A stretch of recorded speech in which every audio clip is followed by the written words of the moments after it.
All right, I think we can go ahead and get started.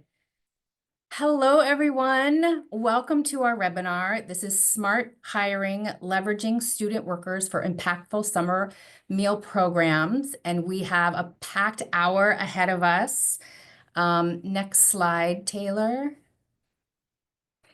Let's start out with how we're going to spend this next hour. So this webinar is being recorded, and that means in a few days it will be uploaded to our Center for Best Practices website, where you can find all of our webinars that we do in summer meals, school meals, and the like.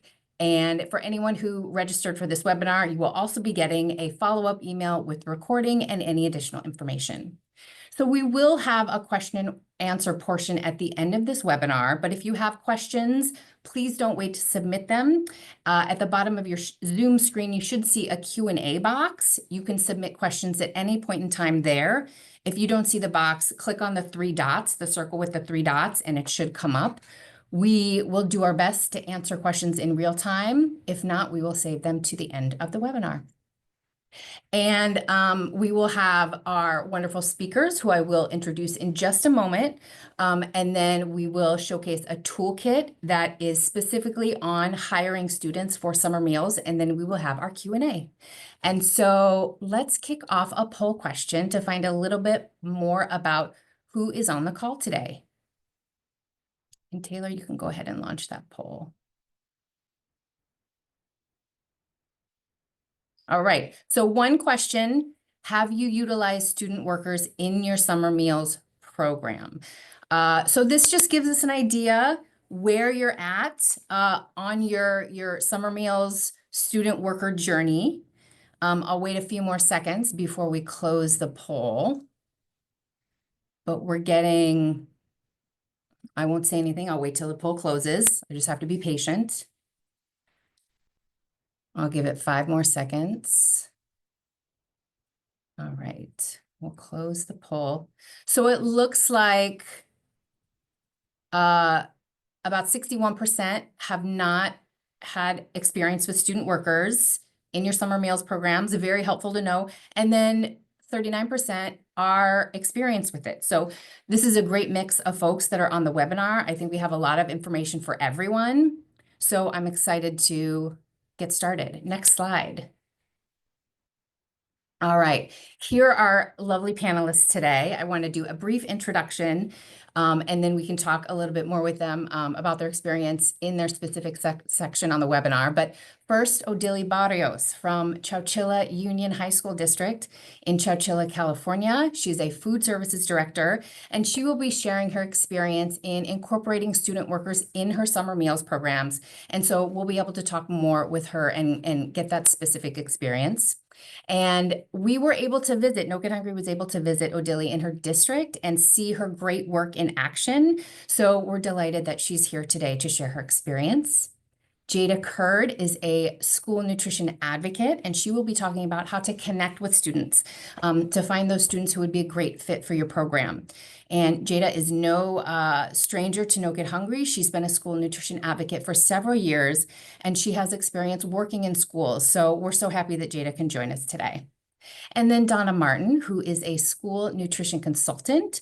She will be covering the considerations of hiring student workers, including the advantages and disadvantages.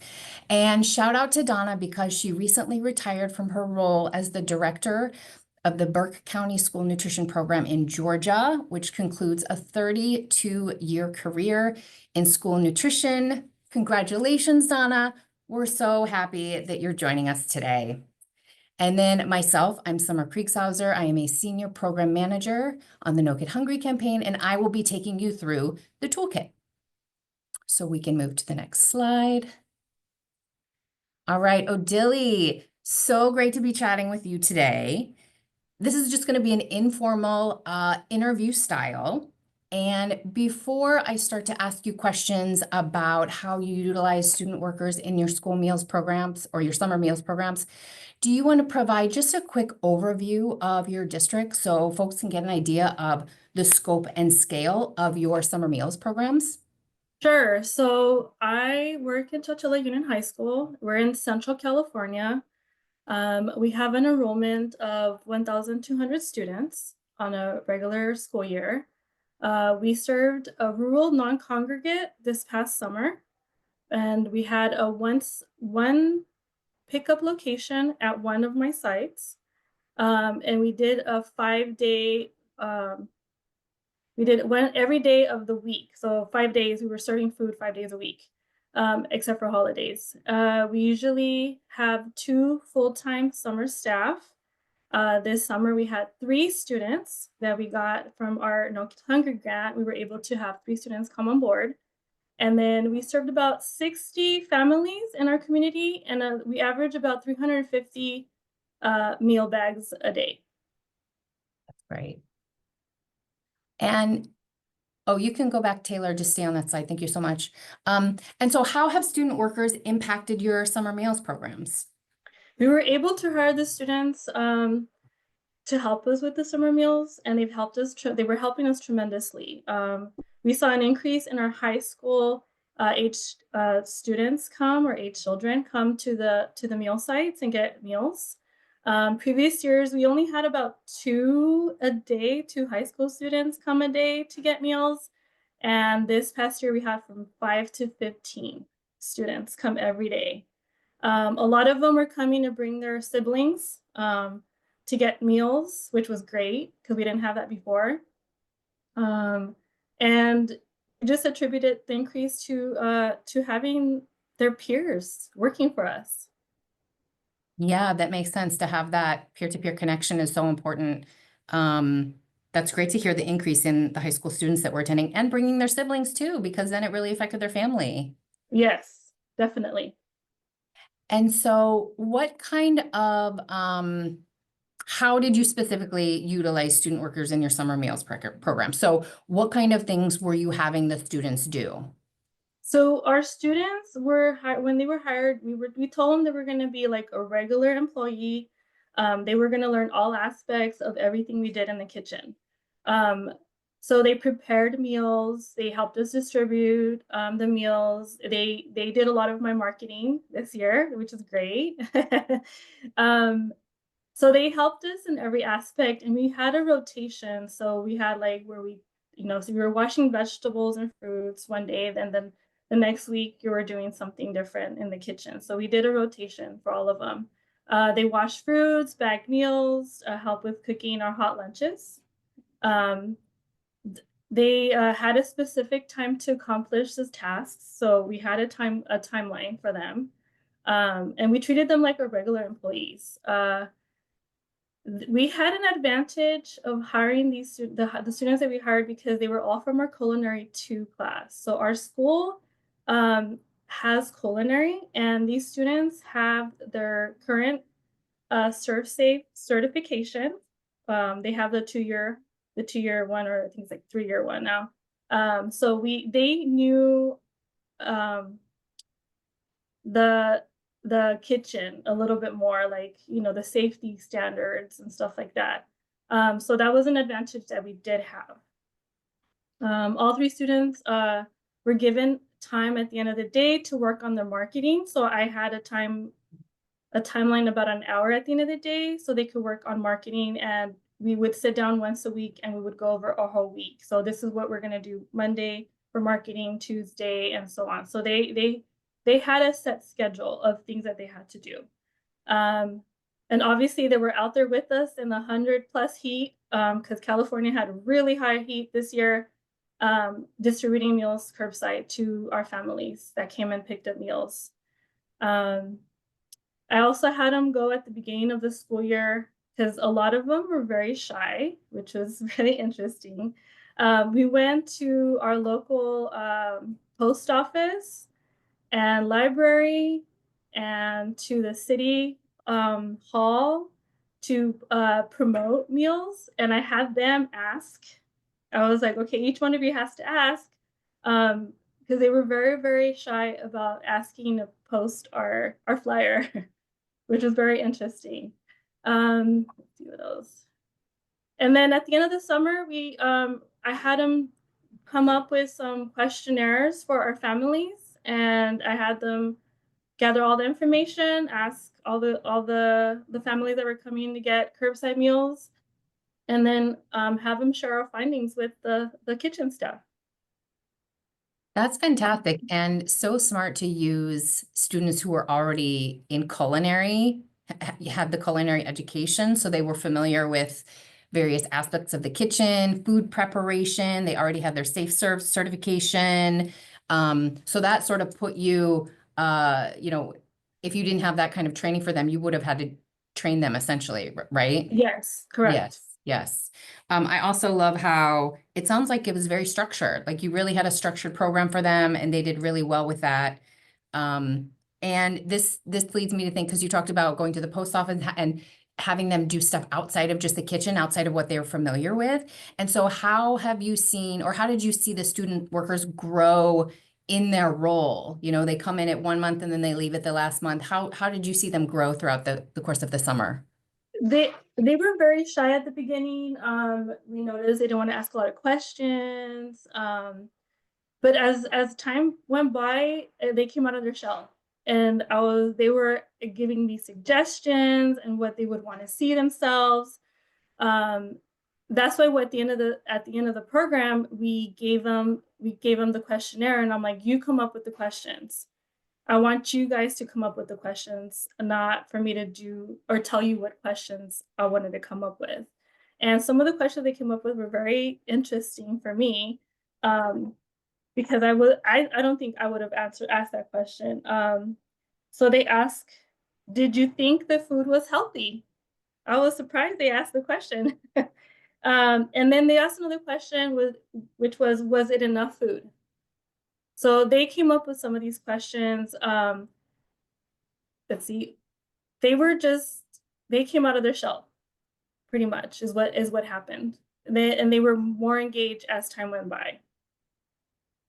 And providing a perspective that maybe you didn't get before, like showcased in the survey questions that they created that it didn't, you maybe wouldn't have asked that. So that's so positive.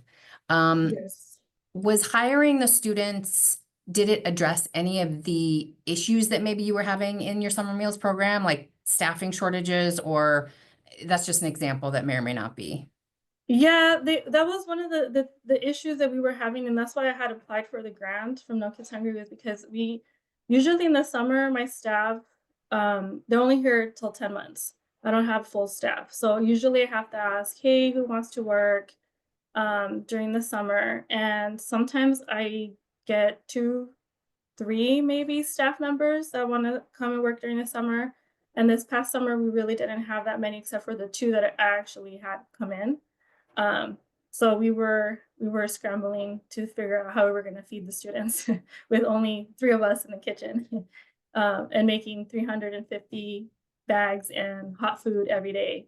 So yeah, we they helped us tremendously. One of the things I did ask them at the beginning, I asked them a couple questions like, "What do you expect to get out of this?"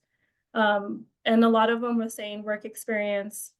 Um, and then at the end, I asked them three questions like, what did you gain from working this summer? And obviously, they said work experience was one of them.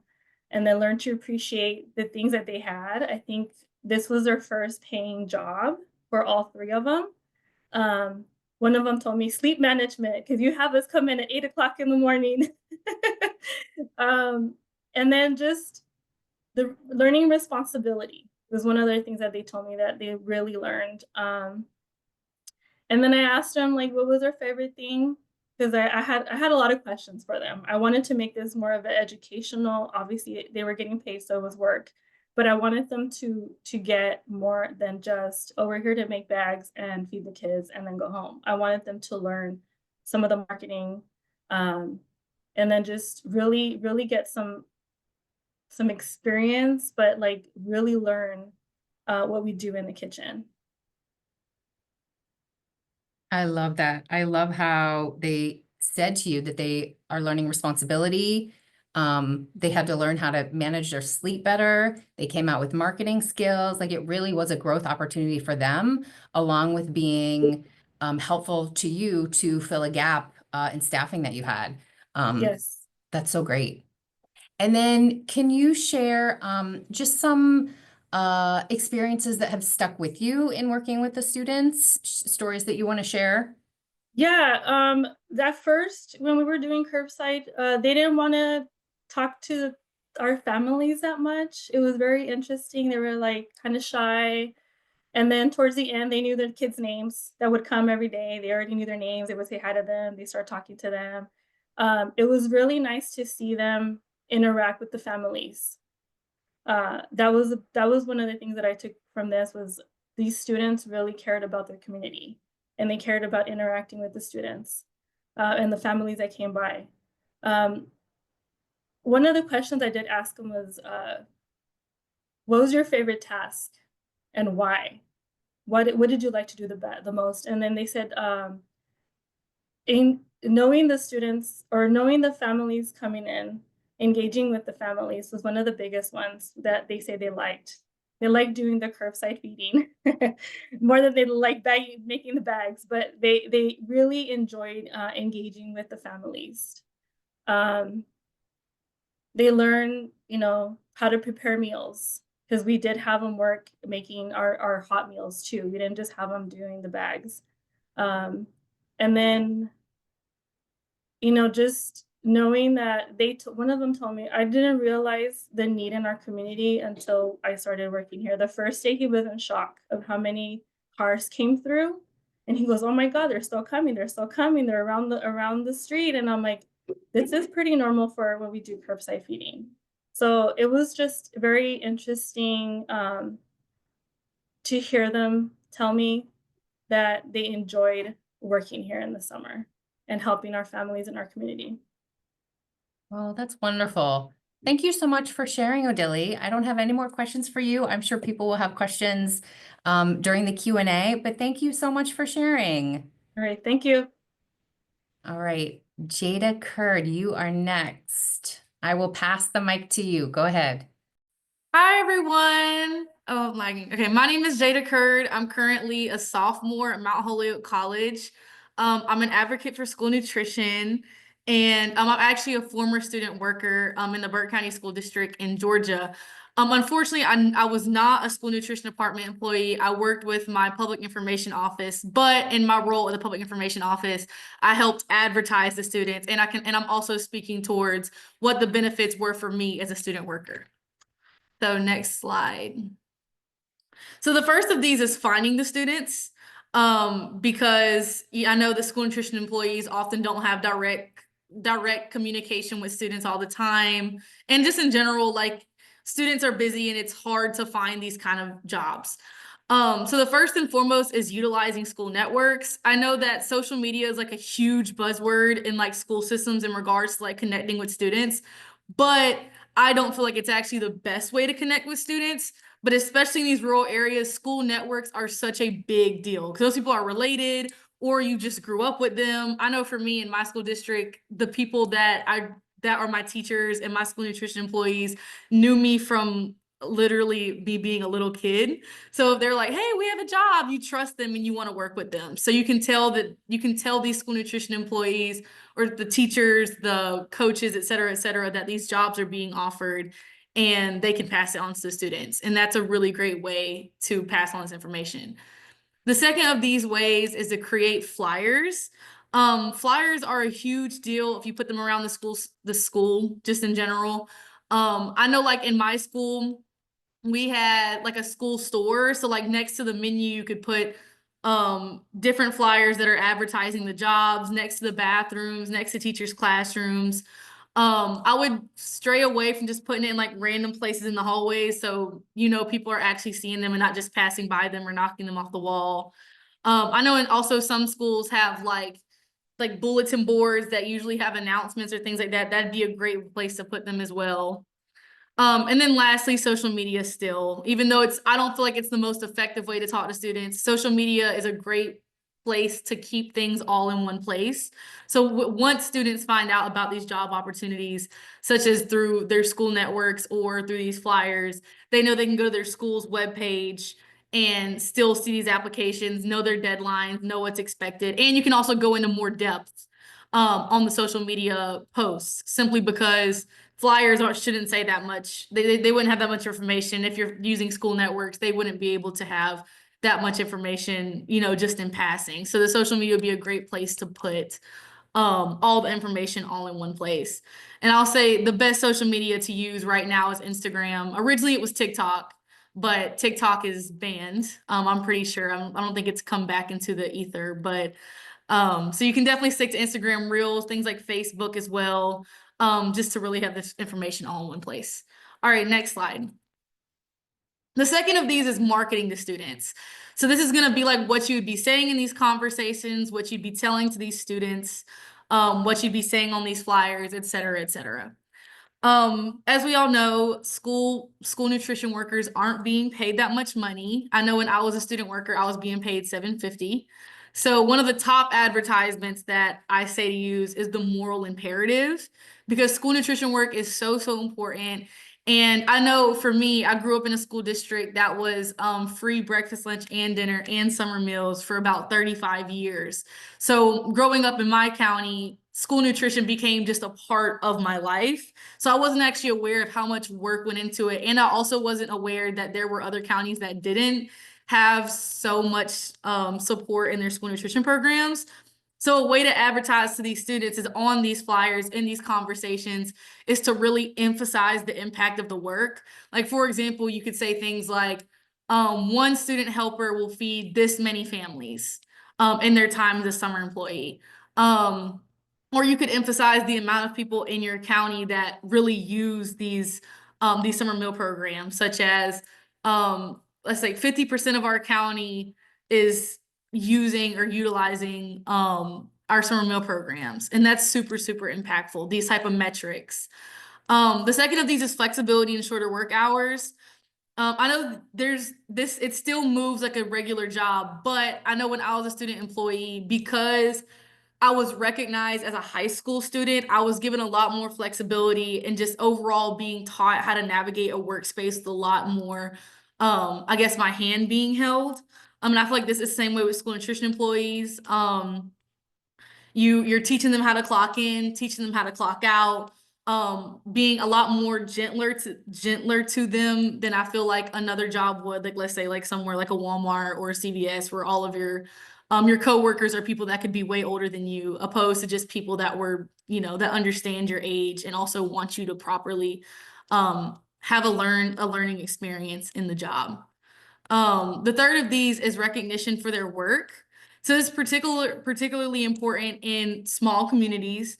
You can do things like public advertisements of what students are working with the school nutrition department, how beneficial their work has been. One example that I've used in the past is that in my school district, we have a canned food drive, and all the clubs would participate in the canned food drive, and it'd be a huge competition. We'd say this club gained the most cans, but this can work the same way with school nutrition employees, but it would be like more like by year. Like this year, our school nutrition employees helped this many families, or we had this many applications for the school nutrition student employee position. So then it becomes like something that's more like in the culture of your not only just your school, but also your community as a whole, because it can be something that you can be prideful about. Also, something like working like with your school nutrition department is super great to put on a resume, especially students that are looking to go look at different colleges. And I feel like this is something that you can advertise to your students, especially if you tell them how to put this on a resume and talk about it. Because I know a lot of colleges look at quantitative data for acceptance. So you could say, you help this many families, or you pack this many boxes, and help them keep up with those metrics and let them know how these metrics can be used and how to present it to, you know, employers or college admissions officers, et cetera, et cetera. And the final of these is gaining new job skills. So when I was a student employee, this was my first paid job, and I learned so much. I learned how to do paperwork, learned how to call out, learned what a timesheet was, W-2s, et cetera, et cetera. And this is definitely something that you can market to students.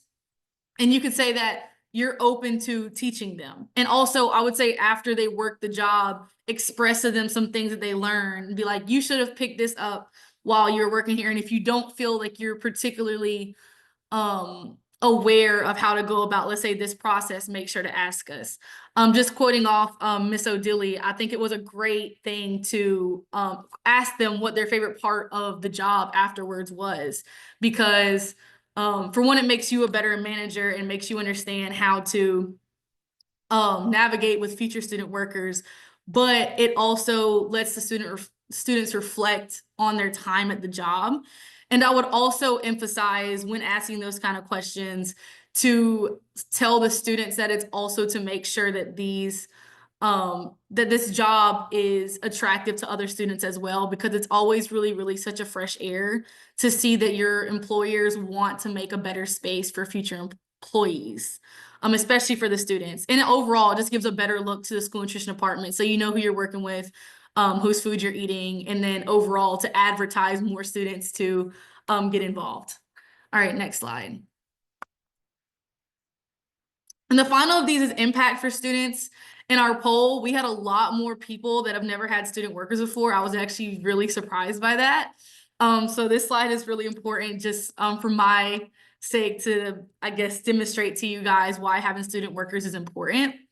The first of these is pay matters. I know in a lot of cases I've heard of school nutrition departments, or just in general, like school positions will often offer that students work as volunteers because they can't pay that much.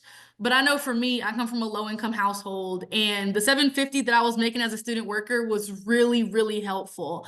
I mean, even if it's just pocket change, like it goes miles. So even if they're only working a few hours, you're only able to pay them a small amount per hour. That small amount of pay can really do so much.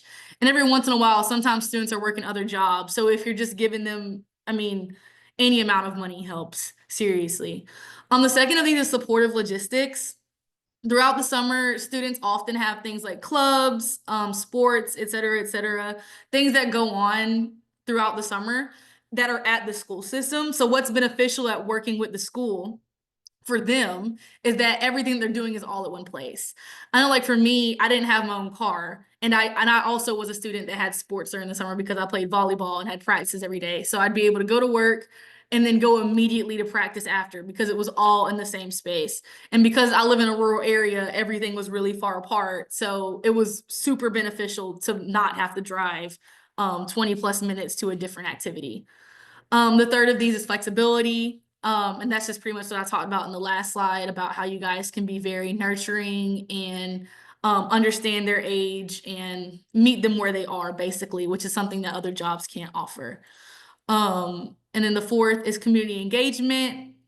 This is back to what I said in the last slide also, that in most cases, you don't know how much work your school or your school nutrition program is doing. So this is a great opportunity to really understand what's going on behind the scenes, and also meet your community and just see how impactful it really is outside of yourself and your own family. And the final of these, the long-term benefits, so that would be the work skills, knowing how to navigate a job, navigate paperwork, resumes, how to document this on a resume, et cetera, et cetera. And this is just some reasons why hiring students is so beneficial on the students' behalf. So please hire your students. But that's all my slides.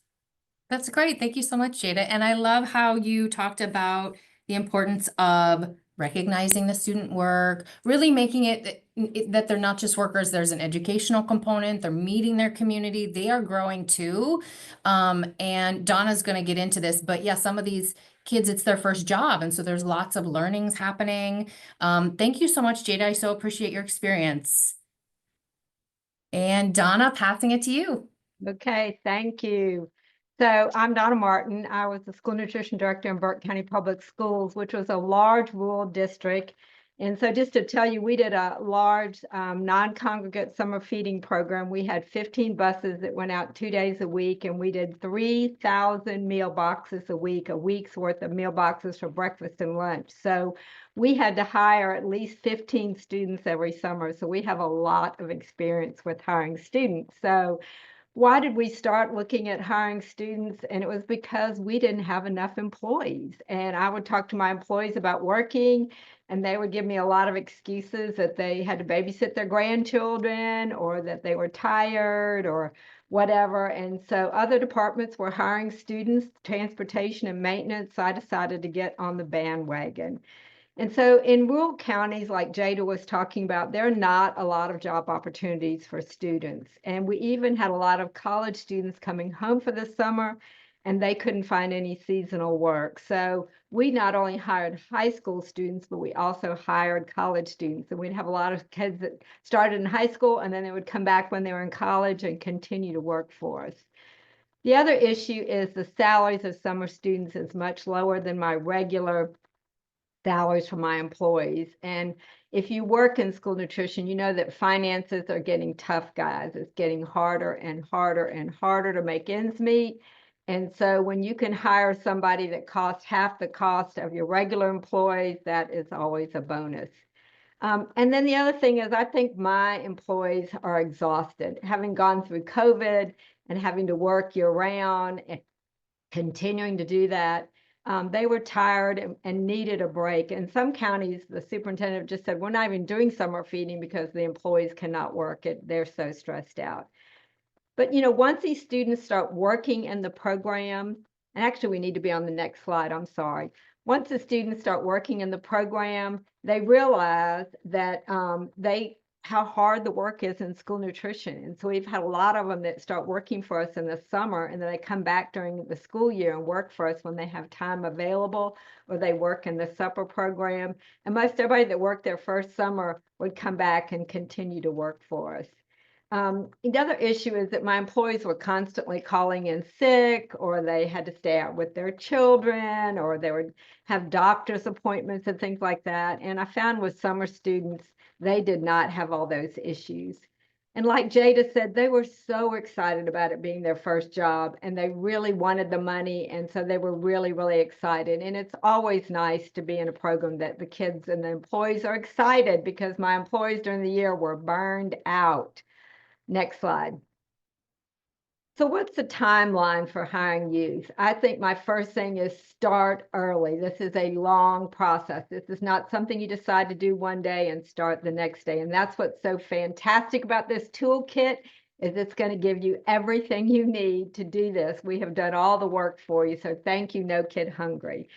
So, you know, the schedule I have up on the screen for you is one that works for us, because we started our kids in June. So if you start your kids later in the summer or earlier in the summer, you're going to have to adjust this a little bit. But we started in February. That's when I started sending out applications. And I, like Jada, I found out that the teachers and the parents were the best advocates to finding students. So we emailed applications to the parents and to the teachers, and then we put it on TikTok and Instagram and Facebook and on our website to let everybody know about it. But I had grandparents calling in and parents calling in, so they want those kids to work, so that they're a really good liaison to finding students.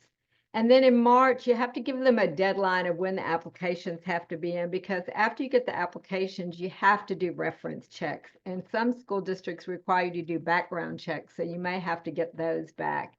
So I would, after I got the applications in, I would contact the high school counselors, the principals, the vice principals, anybody, administrators that might know these kids, to get reference checks on them. And then I would interview some of them personally to find out if they would make a good employee. And then in April, I had to take all my list of who I was going to approve to the board and get their approval. And so I always added a few extra names on there, because evidently every time I'd reach out to the students and say, guess what, you've got this job, they'd say, oh, guess what, I have to go to summer school. Or guess what, I found another job. So always add more people on your list if you're having to get board approval than you needed, because some of them are always going to change their mind. And then in May, I'd bring them in to do their paperwork. Oh my gosh, y'all. And rightfully so, they have no idea how to fill out those tax forms. And so we would sit them down one-on-one and help them fill out all those tax forms. And then most of them didn't have a bank account, and we always did direct deposit. So we'd have to help them make sure they went and got a bank, account, checking account, and things like that. So I think that was a great experience for all of them to learn those things. And then in June, we set up an orientation for them. And I'm going to talk a little bit more about that later, but that is so important to do an extensive orientation. Next slide. So what are some tips for hiring them? And these are some things that we learned about hiring our students, and I don't want you to make the same mistakes. So make sure the students let you know that when they're needing to schedule time off or they are needing to go on vacation, because it always killed me when we would only be working 7 or 8 weeks in the summer, and the kids would the very first week come in and say, oh, I need to be off the next 2 weeks, I'm going on vacation. And I'm like, what? You know, I mean, they didn't understand that we needed those students there every single day, that our families didn't go on vacation. We needed to make the food and pack the food and load the buses. So make sure they understand how to ask for time off and what the process is. And then, believe it or not, they did not know that they needed to call in when they were sick. So I'd have students that wouldn't show up for 2 or 3 days, and I would call them on the phone and I'd say, Susie, where are you? Oh, I was home sick. And I'm going, well, you didn't call in. Well, I didn't know I needed to call and let you know. So make sure they know that they need to call you and let you know that they're going to be out sick. And then one of the biggest issues was cell phone usage. Our kids are so used to having phones at school, being able to be on their phones all the time, having those iPad things in their ears and listening to music all day long. And you guys know that doesn't work in the kitchen. So that was one of the first things I had to explain to them, was that you're not going to have access to your phone. You cannot have it in the kitchen when you're around food. You cannot be on it. You cannot have your earbuds in, because when we ask you or talk to you, we need you to be able to listen to us. So that was a hard thing for them to understand. And then what their work schedule was. And when we'd tell them they have to come in at 5 a.m. in the morning, they were like, the middle of the night? I have to come in the middle of the night? So obviously you need to talk to them about what the work schedule is. Are they going to be working 4 days a week or 5 days a week? And what time do they need to come in? And who's going to bring them at 5 or 6 o'clock in the morning? Their mom or grandma may not be willing to get up and bring them in at that time. And then you need to talk about dress code. You know, they were like, I can't wear my slides to work. No, you cannot wear your slides to work. You have to have closed-toed shoes. And you mean I can't wear shorts and my pajama bottoms and stuff like that? No, we have a dress code, and this is what you have to wear. So what will they be doing? Are they going to be lifting coolers, 50-pound coolers? Are they going to be working in a freezer at 0-degree temperature? Are they going to be cooking or not cooking? Are they going to be carrying boxes and loading buses? So what will their job description really be? We had some that worked in the office and worked on Excel spreadsheets all day long and did office work, but the majority of them were making food, packing boxes and loading buses and riding out on buses and delivering food. So they really needed to understand that. Do they have to clock in and clock out or sign in and sign out? They're not used to doing that. So what are the working conditions? Some of our people that we hired worked outside and loaded the buses. In Georgia, it's 100 degrees outside in the summer and it's 100-degree humidity. It is so hot. And when it rains, we still have to load the buses. So what are they going to be working in? Are they going to be loading and packing in the freezer? Are they going to be on their feet all day long? Or are they going to be able to sit down some? They really needed to know that. When are they going to get paid? In Burke County, we paid monthly. Guys, they were so shocked when they found out they weren't going to get their first paycheck for a month. And sometimes the first month paycheck was very small because they'd only worked 1 or 2 weeks. So what is the schedule of paying them, and make sure they're prepared for that. And then if they're having conflicts in the kitchen, who do they go to? They're not used to dealing with all of those work conflicts. What is the chain of command? Those kinds of things. Next slide. So let's talk about the policies and procedures on hiring. So what is going to be your age limit? So can you hire 15-year-olds, 16-year-olds, 18-year-olds?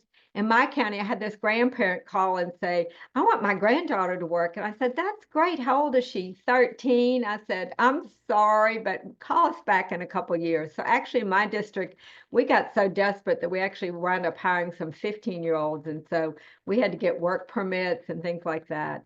Do you have a union in your county? We don't have unions in Georgia, but a lot of districts have unions and they do not allow student workers. So you need to check with your union to see if you can have student workers. how many hours a day can they work? So sometimes there's rules and regulations about working students. And so can they work 8 hours a day? In my district, we were working 4 days a week, Monday through Thursday, 10 hours a day. So they need to know that. And is that legal? Do they need to have a car? Do they need to have transportation because they're coming in early? Do they actually need to have a car to deliver meals or be out in the community? Do they need to have a driver's license so they can drive some vehicles if they're having to go from school to school? Are they going to be, what time are they going to get off each day? So we didn't get off at the same time every day. It wasn't like they punched a time clock and they came in at 6 and got off at 3. Sometimes they didn't get off till much later in the afternoon. And so, how are their parents going to pick them up? Do they need to be able to lift a lot of weight in the job? So our coolers would be 40, 50 pounds. And so they needed to make sure if they had a bad back, this was not going to be the job for them.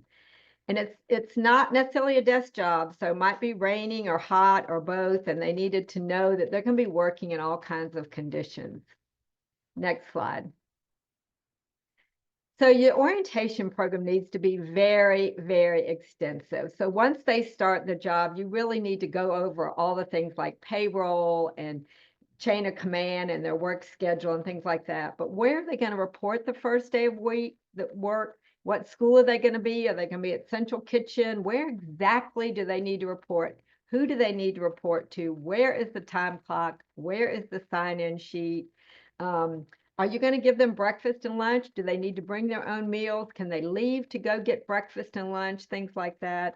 You need to introduce them to all the coworkers. Who are they going to be working with? They need to know where the bathrooms are. So, they may know all about the school, but they're not going to know all about the kitchen and all about those things. So make sure they know all these things so that they have a positive experience. And then once you've groomed them in a positive experience with you, they become school nutrition champions for you during the year. And they're going to go back to the school and they're going to say, do you know how hard those lunch ladies work? They have the toughest jobs and they're going to be champions for you and they're going to support and promote your program. So we loved our students and they came back every year and we could not operate our program without them. But we learned a lot from the first year we hired them, what we needed to make sure we did correctly, because we lost a bunch of them the first week because they didn't understand they couldn't be on their phones, and they didn't understand they had to wear certain clothes to work, and they didn't understand they had to show up on time and things like that. So just do a better job than I did the first year. Thank you. Thank you so much, Donna.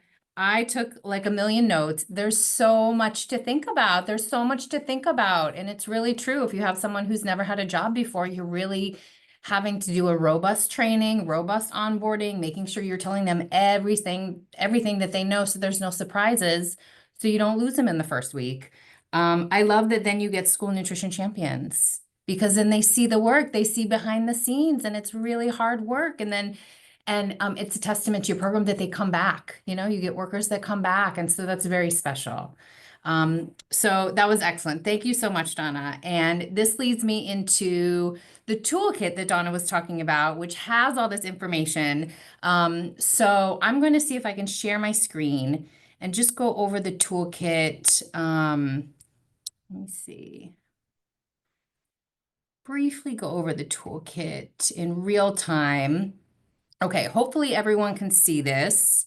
This is the Summer Meals Student Workforce Toolkit. Let's see. This is a comprehensive guide for recruiting, training, and managing student workers in summer meals programs. I'm not going to take a lot of time going over the toolkit because there's a lot of information in here. And I want everyone to be able to go through the toolkit in their own time at their own leisure. But I just want to show you a little bit about the toolkit, and it has a lot of information. It has several sections here, and I will also say the information contained in this toolkit is based on lots of information that we got, best practices, promising practices, experience from summer meals providers all over the country, such as Odili, such as Donna. And so there's lots in here, and this is not meant to be prescriptive. It's really a guiding tool that you can take what you need and hopefully use to hire on students. There's lots of resources linked in here. It's a kind of take what you need, but we're very excited about all the good information that's in this toolkit. So first we have why hire student workers, recruitment best practices, employee orientation, engaging student employees, and the closeout process. So this is how the toolkit is arranged. I'm just going to take us into one section. I'm going to skip over why hire student workers and take us down to recruitment best practices. My link isn't working. I'll scroll down. That's okay. This is actually from Odili's district here when we were visiting. So that was one of her student workers. So we're in recruitment best practices, and this just gives you an idea as I scroll down, everything that's in this toolkit. We start out with job description, outreach, and give you information about what to think about. Like Donna talked a lot about this, what to tell students or possible job applicants. There's lots of hyperlinked documents. Hopefully now you can see the document. But you can absolutely download this document. You can go to download Microsoft Word. It's not editable in the way it's presented, but if you want to download it and pull this language, this is just a sample of what we think is helpful based on all that information that we gathered from all those summer meals providers across the country. And a lot of this stuff is in there from what Donna was saying, like things that you need to be telling student workers so they know everything. We also included a QR code. So if students are interested based on the information in this description, they can click on the QR code and it'll take them directly to an online application. So easy peasy for that. Here I'm scrolling down through the ways to get the word out, which Jada talked about. There's also a more in-depth recruitment possibilities list, talked about social media. Here's examples. And again, I'm going through it pretty quick just to show you. But there's also we decided we needed some talking points, like when you are talking to those parents, those teachers, those coaches, knowing that they have regular communication and are in touch with those students. What are you wanting to tell the parents and the teachers and the coaches about this job? And so we have that here for you to pull from as well. And then we have a whole job application with all kinds of questions that might be helpful.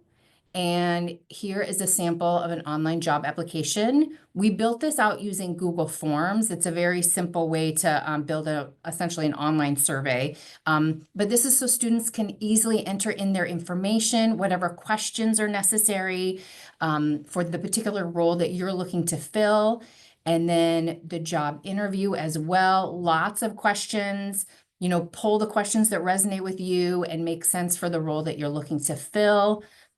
And we also have a scoring rubric, which also you can download. But if you have a lot of candidates, like Donna said, you want a lot of candidates because people change their minds, they don't show up, they realize it's different than what they thought it would be. And so you have to have a lot of candidates in the queue. And here's a way for you to track and score when you are interviewing candidates. We just plugged in a bunch of questions based on the interview questions in our toolkit. But this is then a way to keep track of everyone that you interview. And then I'm just going to take us back to the top. And I don't need to go over any more sections, but really that's like, in a nutshell, what this toolkit is about. It's really guidance for you to hire those student workers, to reach out to those student workers, to find those student workers that are the best fit for your program, keep them engaged, and provide learning opportunities for them throughout the summer meals program. So that's the toolkit. I'm going to stop sharing my screen. And this brings us to Q&A.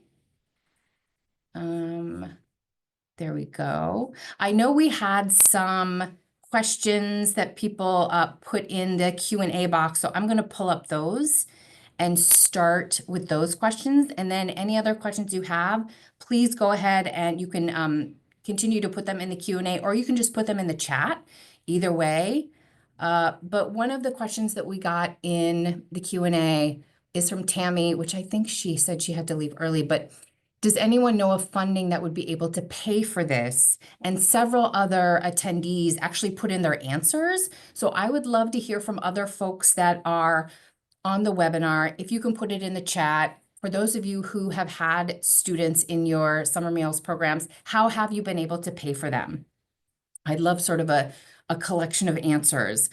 So feel free to share in the chat at any point in time. And I'll start to read off those as we get them. And then, let's see, I'm looking for any of the other ones.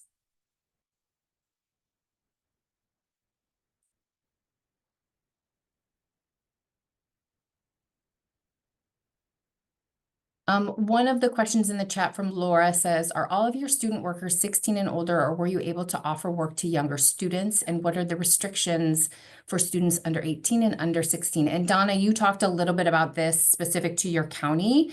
Odili, do you want to mention any restrictions that you had in your county? We didn't have, well, we have a restriction for our school, and they have to be 16 years or older. So the students that I hire were juniors going into their senior year. Okay. That's helpful. Ours just had to have a work permit, so they had to get it from the high school, a work permit. So if they were 15 years old, they had to get a work permit. And the high school was able to give them those work permits. But we don't have unions. I think unions are where you can really run into problems, because unions worry that students are going to take their union members' jobs. But the way I always address that with unions is that if we can get enough school nutrition employees to work, then we are not going to hire summer students. But the problem is most districts cannot find enough employees to work. And that's why we had to hire the students. And so that's the issue, is that if you can't get enough employees to work, then the union will let you hire summer students. So is it safe to say it's really county dependent on where you are across the country? Yeah. Yes. Yeah, okay. We do have an answer in the chat about how to pay for student workers. And Laura says sometimes the Department of Labor can help. I know depending on what grants happen to be available at whatever specific time, I know it can be a financially challenging time for really everyone right now, especially grant making organizations. So you might not see the grants out there, but that's something to keep an eye out for. And then I can certainly, let's see. And some I want to mention along those lines, there are a lot of organizations in the school that have kids that have to get volunteer hours in the summer. And like the Beta Club and things like that, and Girl Scouts and all kinds of youth programs. It might be the church program or something like that. So reaching out to some of them that they might be willing to volunteer. We also had some work organizations, some businesses in the community, and their employees were required to get volunteer hours, and they would come volunteer with our program, and they loved passing out the boxes. That was their favorite thing to do. So they would schedule them to come on days when we were during COVID and we were passing out boxes. But if you're not passing out boxes, then they could still ride the buses and do the boxes that way, or deliver meals. But a lot of people have programs, have businesses, their employees are required to do volunteer work as well as organizations. That's such a good flag, Donna. Yeah, that's a great, because then it can be posted on social media. You know, you can get some press on it, which people love. So it's a win-win for everyone. Someone in the chat, Robin said in the chat, answering the question, she said she used our WIOA Workforce Innovation and Opportunity Act, which is an office that sources workers. And this year we're collaborating with them again and hoping to have the students actually be the site supervisors. Oh, that's exciting, Robin.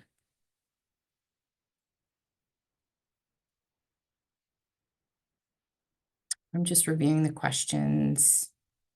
But feel free to put more questions in the chat. I know we covered a lot of information. And like I said, this webinar is being recorded. You will get the recording along with a link to the toolkit, but that is already on the Center for Best Practices website. So excited for you to check out that toolkit all by yourself, or in your own time, I should say. I want to mention one other suggestion, that's dietetic students. We always get a lot of dietetic students that are looking for rotations in the summer. And so we would do a lot of interns in the summer, and they were great about being able to do boxes, do meal planning, do counting, site supervisors there at a level, post-college graduates, and they were free. And they loved doing this. It's like Jada said, they love the opportunity to give back to the community and see what these programs are. So reach out to dietetic programs in the area. They're always looking for places to put students. Yeah, that's such a good idea. And a common theme that came up for me was the connection to community. That's what all of you talked about, Jada and Odelia and Donna, and how students are connected to the community, get connected to the community in a way that they maybe didn't even think about before, and they get to know the community. And it's such a beautiful thing to have that be just a wonderful, like a bonus for students working. I'm just reading other things in the chat. Krista says that she's had great college kids work for her and she recruits them through her contacts in the nutrition department. There's like that other dietetics or the nutrition department. Absolutely. All right. Well, while I'm waiting for more questions, Taylor, would you bump me to the next slide? And I'll just talk about the next webinar that we have coming up. So this was a part of our Summer Meals webinar series. This is the third in the series. The other two are on the Center for Best Practices website. We have more to come, more webinars going into May. So you will get more emails about those and ways to register.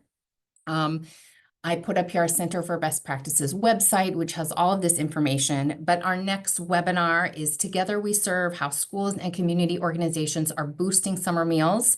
So this is next week, March 27th at 3 p.m. And all of our Summer Meals webinars are on Thursdays at 3 p.m. Eastern Time. So it's consistent. So even if you don't know exactly what webinar it is, you know that that's the time, and it's every Thursday.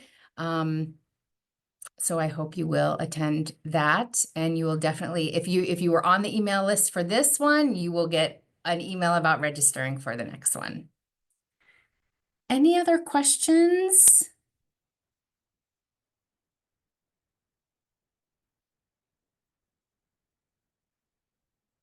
Panelists Donna, Odelia, and Jada, so much great information. Thank you for taking the time. I know you are all so busy, so I really appreciate you sharing your expertise.